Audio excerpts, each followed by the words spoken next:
Mike, I am so glad to see you and get a Yeah. chance to talk to you. And every year we talk around this time because, Yep. of course, it's the unofficial kickoff to the summer, which means the official kickoff to barbecue season. I got to ask you right off the top, man. First, where are you and how have you been holding up throughout COVID-19? Whew. All right. Well, thank you, Rudy, for having me on your show. Once again, you and I are meeting up during that special time of year where people are bringing out their barbecues and their grills and they're setting up for some great, wicked outdoor activities with food.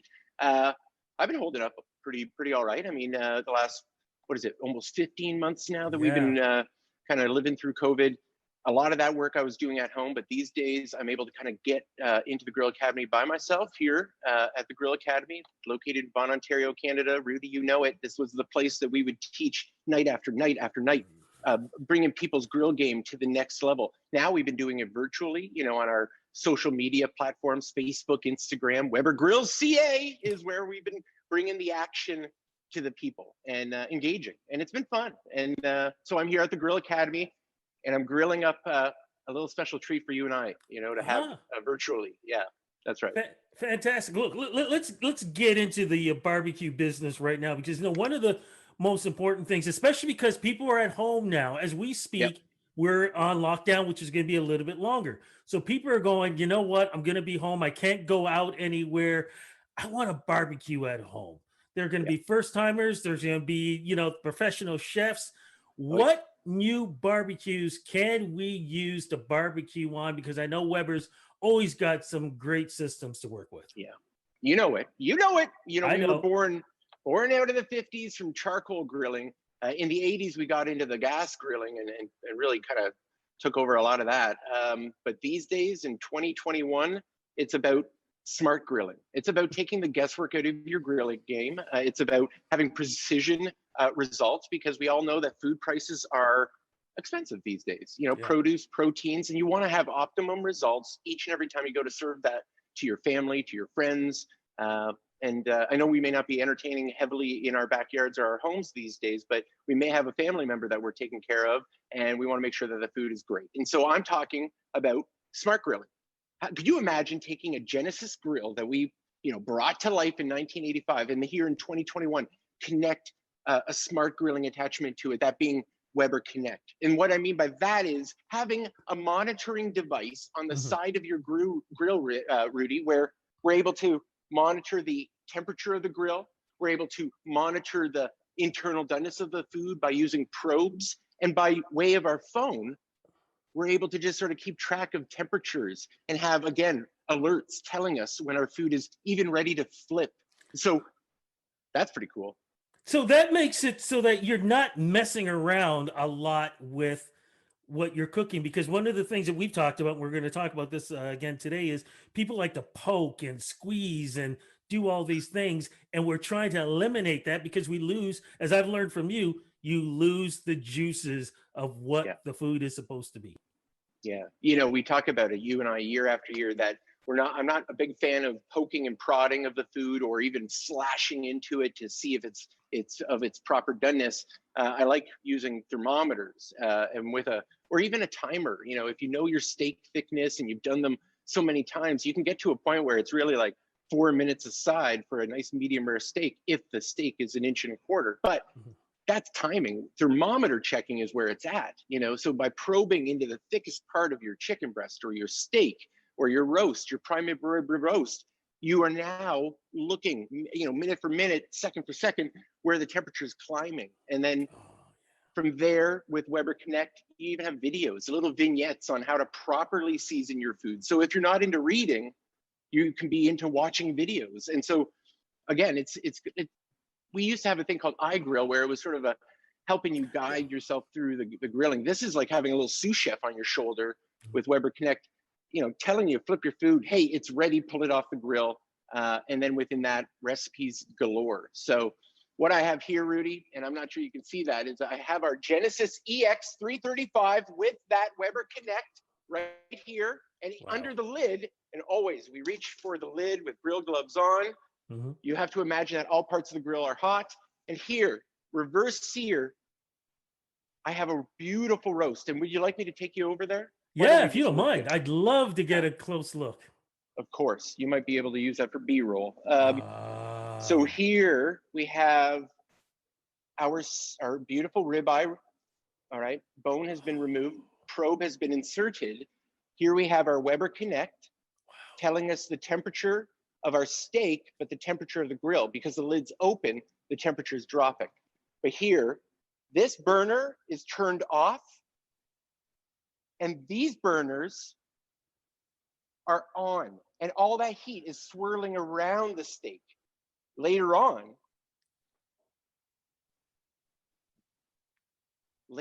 I'm going to dial up the temperature really hot uh-huh. and sear the steak over direct heat. Right now, it just has ambient heat swirling around it, not underneath. Why? Why? Because Rudy, it's a thick, thick steak, and I just don't want the outside to be charred while the inside maybe is still trying to get to where it needs to go. Oh my goodness. I was thinking to myself, that's the enterprise of barbecues. Like that looks so amazing.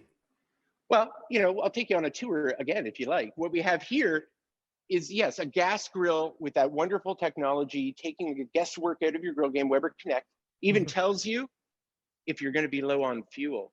Oh, can you imagine? Can Oh, you yeah. imagine having an alert to your phone saying, hey, you might be low on fuel? So over here, we have smoke fire. And what we love about smoke fire is it's a pellet grill, meaning wood pellets go into the hopper at the back.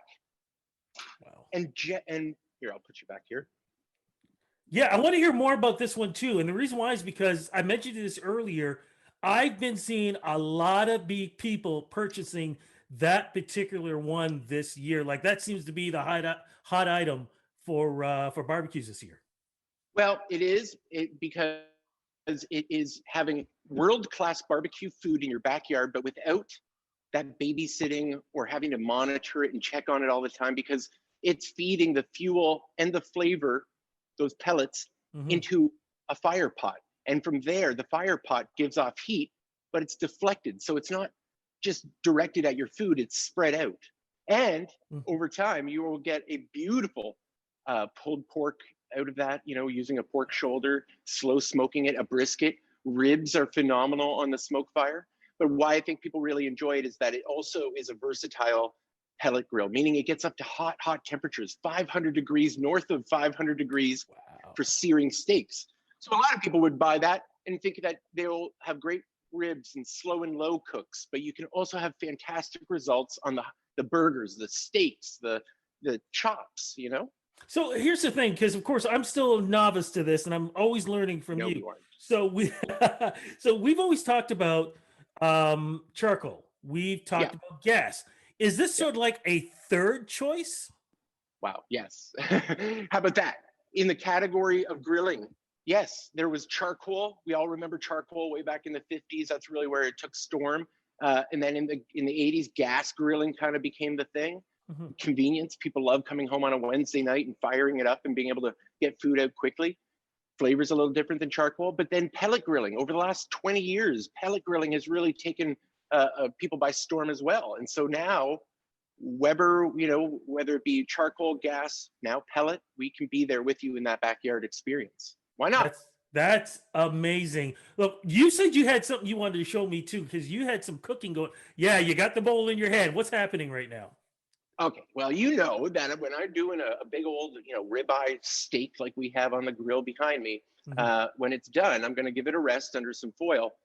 But this is going to be compound butter. So what I have here is a bowl of butter. Ooh, Be yeah. faint, and then here a little bit of shallot. Okay, if you don't have shallot, a little bit of minced onion would be just fine. All Hmm. right, green onion would do. I'm going to add a little bit of shallot to this, and then fresh herbs, whatever you have in the fridge. Okay, I had Ooh. some rosemary, some thyme, some chives. All of this got minced up, and we'll go into the butter bowl.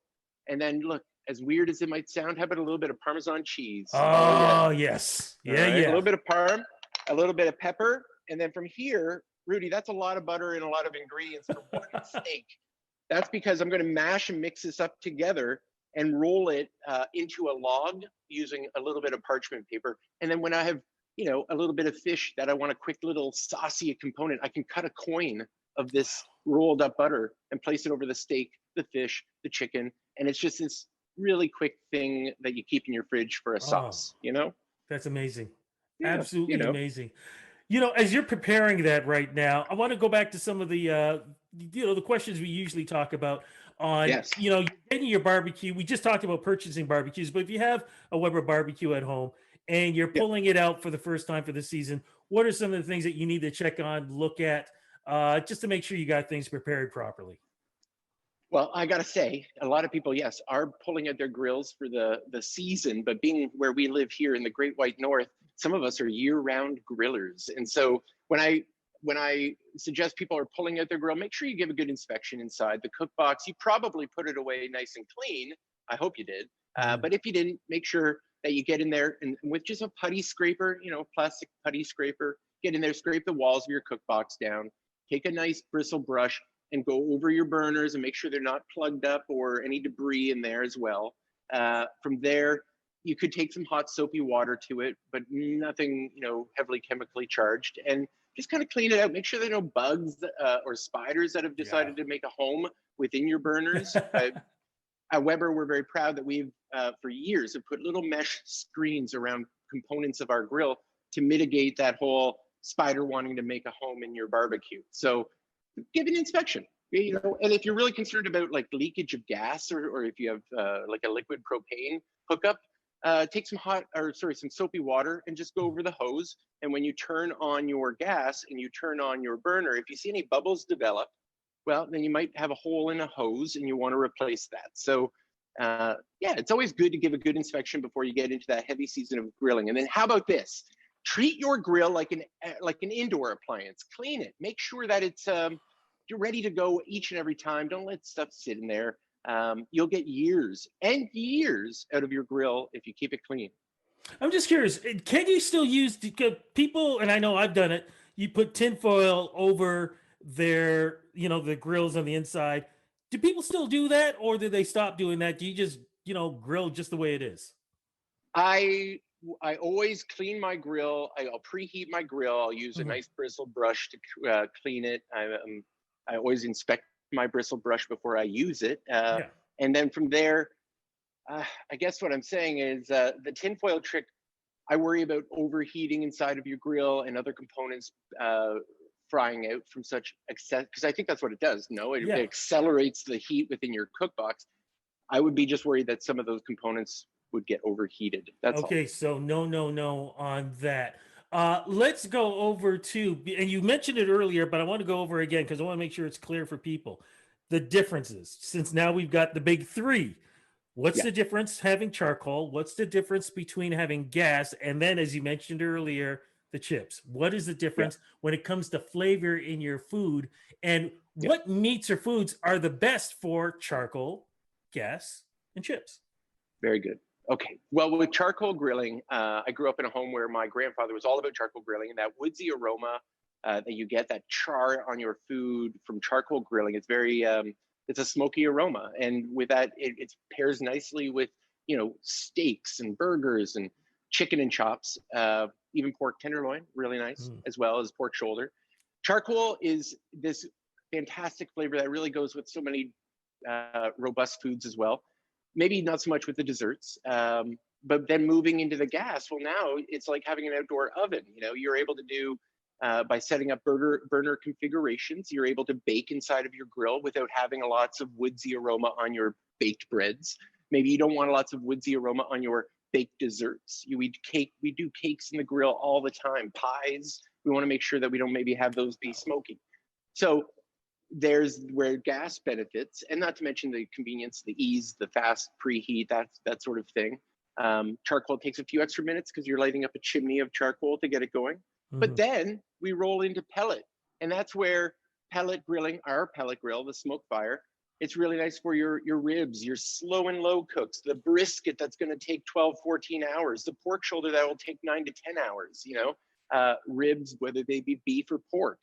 Um, I like doing smoked salmon on my pellet grill. It's a mild smoke flavor, but gives me great crust and color on my salmon, particularly on a cedar plank. So they all have a home in my backyard.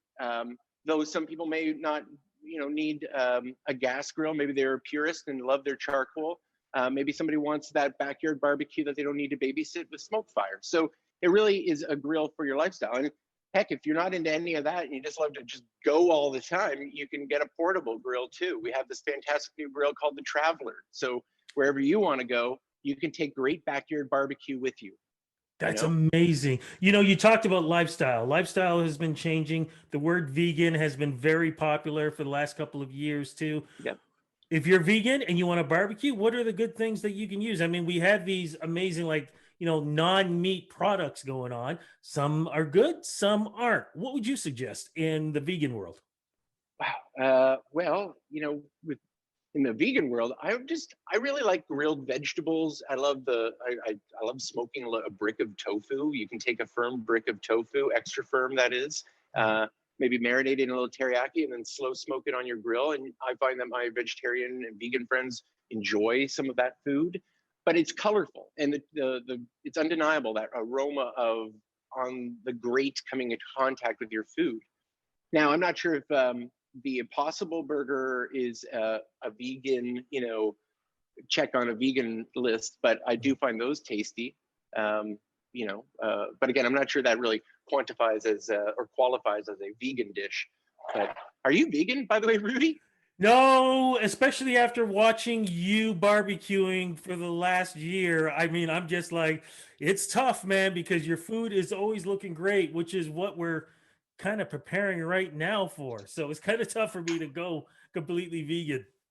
Well, I'll tell you, I do enjoy a meatless Monday. All right, Mhm. in my work week, I find that where I work, there is no shortage of, shall we call them, the meat sweats, and so Yes. meatless Monday followed up by, you know, uh, maybe a turkey Tuesday with a wheatless Wednesday. I don't know. Okay, so Um, while you're preparing this, let's talk about some of the mistakes that we do. We kind of talked about earlier about poking and probing. What are the things that we should not be doing to our meats as we're preparing it and as we're cooking this? how about this? When I took that steak to the grill earlier, I patted it down dry, so no moisture was on the outside of it. No, water or bloody water or anything like that. I don't want any moisture because I don't want it to steam on the grill. What I Mhm. did do is slather it with a little bit of oil, which will help caramelize the meat, but not make it go gray and uninviting. With the more color you get on the food, the more flavorful it's going to be. And so from there, when I place it onto a properly preheated grill, because we never underestimate the Yes. importance of a properly preheated grill, at least 10 to 15 minutes, make sure it's nice and piping hot, get your food on and close the lid. Why? Because when you close the lid, Rudy, we're trapping in flavor and aromas. Like, look at this smoke that's happening here. We want to capture that under the lid with our wonderful steak. And I'm going to take you over there again. Okay, here we go. All right. And you're going to see that we have our, yeah, the flames are Oh, kissing. All right.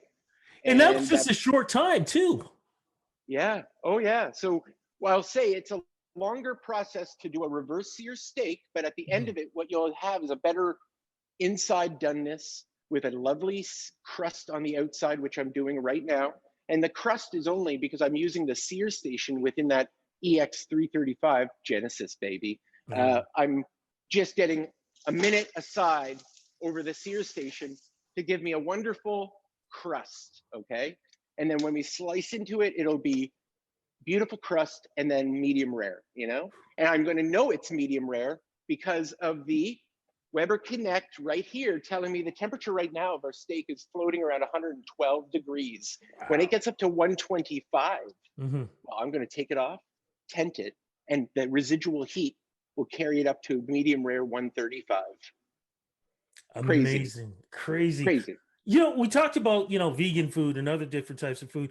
What, and again, because this is 2021, it's almost to the point where if you told me you were barbecuing ice cream, I would believe it. What are some of the items that people don't think about to barbecue? You mentioned about vegetables, which is slowly becoming very popular, but what other things can you barbecue that taste really good that people probably wouldn't even think of? Holy moly. We do it a lot. I think something recently that we did on tour when we were traveling across Canada with our Weber trucks and Damien, who's also a grill master here, we were doing chocolate lava cakes every night on tour. So we were chocolate lava cakes on the grill. And then one year we were doing lemon meringue pie on the grill. So baking the pie tart, the pie shell, and then using a side burner, making the lemon curd, and then pouring it into the pie crust. And then with an egg white top, we would bake that, and it would turn out just as though you'd baked it in your kitchen. So Wow. whether it be pies, loaves of bread, wonderful desserts, those are always usually eye-opening. A lovely pineapple cake hot off the grill always makes people excited when you flip it out in front of them. But how about this, Rudy? Whatever you can do in your kitchen, the one you have today, that stove top and oven, a lot of that stuff, those recipes can be transferred to a grill once you learn the indirect versus direct cooking. Indirect is how we began the steak, no burner turned on beneath. And then direct is what we're doing right now with the steak. And I'm going to pull it off because it's that time. All right. Yes. I need to reach out through the screen. No doubt. And I need to take a picture of this. It looks so good. This is how we do it here. You're going to be a part of my next post. Oh my gosh, that looks so good. Right. But yeah, you see, that was me trying to grab at it. Can I see the bottom? Can you see the bottom of it? Yeah. Oh my God, perfect. Yeah. And so the reverse here, lovely. I want to just leave it under some tinted tin foil, because if I cut into that right now, for everybody watching, we would watch so much precious juice come out of our steak, and we would be left with halfway through the eating of it a dry steak. And so here, let it kind of calm down, which is a great opportunity for us to hit it with a little bit of that compound butter. Yes. And it'll melt over top. It'll be that simple. All right. And that's all we do. We just kind of let the tin foil, the butter melt together. This is actually kind of sad, because normally I'd want to feed you this. Yes. And I'd want to eat. Yes. So with that, how long do people rest their food for? A steak of that thickness, Rudy, I would want it to just hang out for another 8 minutes under the foil. We pulled it off when it was around 125 degrees. And so now it's going to, on its own, climb another 10. All right. Okay. You realize 8 minutes is an eternity for people who see a steak like that. You realize that, right? I've been living that for my entire career. It's hard to explain to people the importance of a rest time when you're sitting there in front of them. Having said that, is this television and we just accelerate? Yes. All right, let me grab a plate. 2 seconds here. And as you're grabbing that plate too, the best place to go to, of course, is the Weber Academy. And right now, because as we talk about with the pandemic going on, things have been closed down. But once things do open up, what are some of the things that people can learn when they take part in the Weber Academy? Beautiful question. We always, our classes when it comes to smoking food, like brisket, pork shoulder, around Thanksgiving, Christmas time, we'll do turkey. Those ones are always so fast to sell out. People just want to know the nuances and the tips and tricks on how to smoke their food. But we also have the back to basics, burgers, steaks, flatbreads. All of these can be done on the grill, and we offer up that class. It always sells out. And then we have these other classes where we, maybe devoted to the love of desserts, or vegetarian night, where we just do vegetarian items, I cannot wait. Can't say it enough, for those doors to open again. Yeah, those doors over there. And people come back here and we have fun with people face to face, because as much as this is nice, Rudy, you and I speaking together this way, and I do cherish these times, I can't wait to see you in person. Same here. Just so you know, because every year we do this, I keep saying I'm going to come down, never get a chance to do it. I actually made a list of things over COVID that I said I am going to do. Please tell me I was on it. You're on the list, my friend. On that, I want to be a master. I want to be a master like you and the rest of the folks who have gone through the school. So I will be there when the doors are opening. I appreciate that, and you know that there'll be a place here waiting for you, a nice stool, and with that, a wonderful menu, and maybe, just maybe, we'd prepare something delicious like this. I'm slicing into it right now, Rudy. Okay, I'm slicing into the wonderful beef, and it seems like it's like butter. You're just cutting right through, so easy. Oh my gosh, I wish you could see here. How about that? And then Oh, what I'm doing here is I am just cutting through it like it's effortless, oh. and it's so melty, and the butter has done its part. And from This is here, cruel. I Cruel. know there's something wrong about this, but then I will take just a little bit here, Rudy, and we know that the taste is in the test, all right? Or is it Do the it, my test is friend. in the taste? All right. Do it. Mm. Ah. Yes. Oh, wow. It's a happy day. That I'm telling you, I'm not worried about the doneness because everything's talking to my phone. You can be out doing gardening. You can be out having a conversation with somebody and still have your eye on the prize. And last but not least, you asked me about the commandments of top 10 Yes. commandments of cooking, Yeah. grilling. Looking isn't cooking. Keep a lid on it. Trap the aromas in there. You'll get a better cook at the end of the day, less dry food, and more aroma trapped on your food and not to the great outdoors. Okay? Amazing. Mike, Yeah. thank you so much No problem. for this interview and taking time to cook for us, to teach us once again about how to handle our barbecues and being grill masters or hoping to become grill masters and just enjoying the summer of the season of barbecue. Even though we're all dealing with COVID-19, the pandemic, doesn't mean that we can't be out in our backyards or wherever we are and be able to have meals like that. Looks amazing. Absolute. Absolutely. You said it, Rudy. Get out there, everybody. Enjoy the fresh air, whether it be in the backyard, side yard, front yard, but make sure you got something grilling on the go. All right. Fantastic. Mike, thanks again, my friend. You're welcome, Rudy. You have a great summer. Okay. I definitely will.